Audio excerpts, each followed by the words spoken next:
Malumunuz Kurban Bayramı'na yaklaşıyoruz, artık sayılı günler kaldı. Tabii böyle zaman diliminde ister istemez konuşulması gereken, edilmesi gereken konuların başında kurban geliyor. Kurban Bayramı olunca haliyle aklımıza kurban geliyor. Dolayısıyla kurban dinimizde hakikaten önemli bir yere sahip olan bir ibadettir. Sadece İslamiyet'te değil, bütün dinlerde var olan bir ibadettir.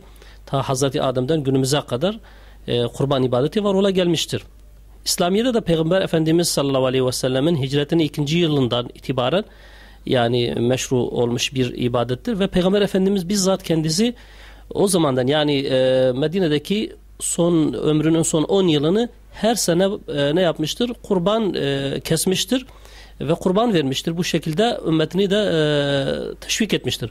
Bir kurban ibadeti de diğer bütün ibadetlerde olduğu gibi asıl amacı Allah'a yaklaştırıcı olmasıdır. Yani bugün Allah-u Teala bizden hangi ibadeti emretmişse, istemişse onunla Allah'a yaklaşalım diye, yani Allah'a yakın olalım diye, Allah'ın rızasını kazanalım diye istiyor ve biz o amaçla yapıyoruz. Haliyle kurban ibadetinin de asıl amacı budur. Yani Allah'a yaklaşmak, Allah'a yakın olmaktır, Allah'ın rızasını kazanmaktır.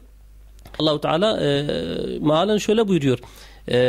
Şüphesiz ki bu kestiğiniz kurbanların ne etleri ne kanı Allah'a ulaşmıyor. Lakin Allah'a ulaşan tek şey nedir? Allah'a ulaşan sizin takvanızdır. Dolayısıyla Allah-u Teala aslında kurban kestirmekle bizi sınıyor. Haliyle mesela kurban kesildiği zaman toplum içerisindeki bu kardeşlik, dayanışma, sevgi hasıl oluyor. Fakir fukarayı sevindirmek söz konusu oluyor. Bu vesile fakirin işte o kalbindeki zengine karşı olan kin, nefret, adavetin yok olmasına vesile oluyor. Zenginin kalbindeki o o kibir, maldan meydana gelen kibir, gurur, bencillik duygularından kurtulmuş oluyor.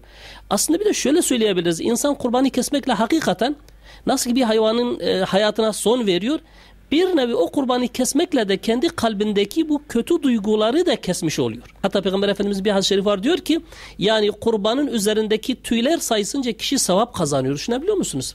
Peygamber Efendimiz'e sormuşlar, ya Rabbi işte ya Resulallah işte bu kesilen mesela bir koyun olsa, yani yünü çok olan bir koyun olsa bile bu böyle midir? Evet. Her bir yün tanesi kadar, her bir tüy tanesi kadar kişinin günahı affediliyor. Yani bundan daha büyük bir nimet olamaz. Müslüman kardeşlerimize tavsiyemiz de şudur. Yani kurban keserken düşünelim ki o gün o kurbanımız kıyamet gününde çok muhtaç olduğumuz sevapların terazisine konulacaktır. Dolayısıyla o gün ne kadar ağır olmasını istiyorsak şimdi ona göre daha büyük kurbanlar keserek böyle bir fazilete sahip olalım. Şafii'de de hani sünnet-i müekkededir diye, nasıl olsa ömründe bir sefer bir insan bunu yaptığı zaman tamam artık bu mükellefiyetten kurtuluyor düşünüyoruz ve böylelikle artık kurban kesilmemeye başlanıyor. Halbuki sanki işte Hanefi mezhebinde de vaciptir bildiğimiz gibi. Dolayısıyla sanki kurban kesmek her sene sadece Hanefilere mahsustur. Halbuki öyle değildir. Kurban nihayetinde bir sadakadır. Yani evlatlarımızın başının sadakasıdır. Malımızın, mülkümüzün aynı zamanda sadakasıdır. Yani sevabından ziyade bir de bunun bu tarafı vardır.